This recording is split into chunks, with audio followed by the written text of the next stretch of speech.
আজকে ভাঙড়া উপজেলার এই মত বিনিময় সভায় মঞ্চে উপস্থিত ভাঙড়া পৌর বিএনপি সভাপতি রফিকুল ইসলাম রফিক ভাই, বিশেষ অতিথি অ্যাডভোকেট আরিফা সুলতানা রুমা, বিশেষ অতিথি প্রভাষক জাফর ইকবাল হিরো,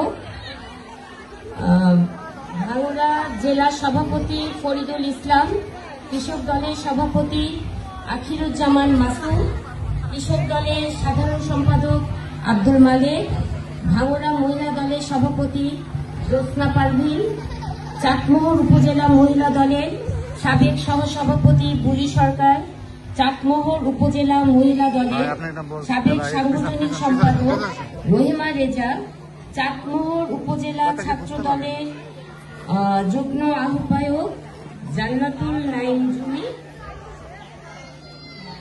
ও মঞ্চে উপস্থিত আছেন আমাদের আরেকজন অতিথি তানিয়া ও আমার সামনে যারা বসে আছেন প্রিয় বোনেরা, আসসালামু আলাইকুম। সবাই ভালো আছেন? আচ্ছা, আপনারা জানেন যে দীর্ঘ 17 বছর এদেশে কোনো সুষ্ঠু নির্বাচন হয়নি। এই 17 বছর আপনাদের পরিবারের অনেককে অনেক কষ্ট করতে হয়েছে।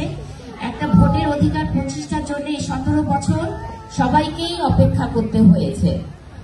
আমরা আশা রাখছি আগামী ফেব্রুয়ারিতে বাংলাদেশে একটি অবাধ, সুষ্ঠু ও নিরপেক্ষ নির্বাচন হবে। এবার আমার ভোট আমি দেব, যাকে খুশি তাকে দেব। তাই আপনারা, আমরা যারা বিএনপিকে ভালোবাসি, ধানের শীষকে ভালোবাসি, আমরা সারা দেশে ধানের শীষের প্রার্থীকে বিজয়ী করে সরকার গঠন করব ইনশাআল্লাহ। আপনাদের এই পাবনা 3-এর এই এলাকাটা অনেক নিপীড়িত, নির্যাতিত ও অবহেলিত। এখানে অনেক বছর কোনো উন্নয়ন হয়নি, বিশেষ করে রাস্তাঘাটের উন্নয়ন একদমই হয়নি। আর আপনাদের এই কৃষি নির্ভর এলাকায় কৃষি উৎপাদনের ব্যাপক সুযোগ রয়েছে। তাই আপনাদেরকে আগামীতে এমন একজন প্রার্থীকে ভোট দিতে হবে যিনি আপনাদের এলাকার উন্নয়নে, কৃষির উন্নয়নে সবসময় আপনাদের সাথে থাকবে। আর এখন থেকে এজন্য আপনাদেরকে ধানের শীষের পক্ষে কাজ করতে হবে। আপনাদেরকে প্রতিটি ঘরে ঘরে, প্রতিটি ভোটারের কাছে যেয়ে ধানের শীষের জন্য ভোট চাইতে হবে। এক্ষেত্রে দল মত নির্বিশেষে সবাইকে একসাথে কাজ করতে হবে। আমি আপনাদের কাছে বিনীতভাবে অনুরোধ করছি, আগামী সংসদ নির্বাচনে বিএনপি থেকে ধানের শীষের মনোনয়ন যাকেই দেওয়া হোক, আপনারা তার পক্ষেই কাজ করবেন, তাকে বিজয়ী করবেন, তাকে আপনারা ভোট দিবেন। আর আপনারা জানেন যে এখানে আপনাদের এই এলাকায় কৃষিবিদ হাসান জাফির তুহিন বিএনপির নমিনেশন নিয়ে এসছে। হয়তো অল্প কয়েকদিনের মধ্যেই ফাইনাল ঘোষণাটা বিএনপি থেকেই আসবে।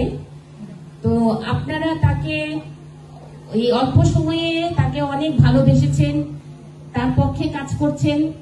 এজন্য আমার পরিবারের পক্ষ থেকে আপনাদেরকে অনেক ধন্যবাদ ও কৃতজ্ঞতা জানাচ্ছি।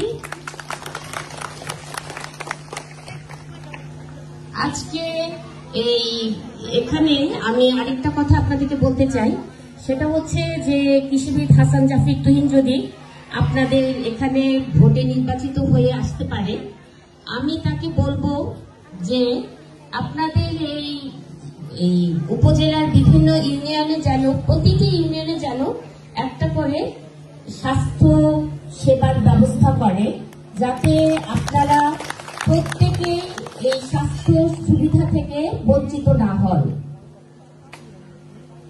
আমি বিশেষ কিছু বলতে চাচ্ছি না, এখানে অনেক বড় বড় নেতৃবৃন্দ আছেন, তারা অনেক কথা বলে গেছেন। আমি এভাবে কখনো এরকম ভাবে কখনোই সেই রকম বক্তৃতা কখনোই দেইনি। তারপরও আজকে হাসান জাফির তুহিনের জন্য আমি আপনাদের কাছে বলছি, আপনারা তার জন্য দোয়া করবেন। আগামীতে তাকে ভোট দিয়ে সংসদে যেন পাঠাতে পারি আমরা, সেই ইচ্ছা সবাইকেই থাকতে হবে, সবাই সেই চেষ্টা করবেন।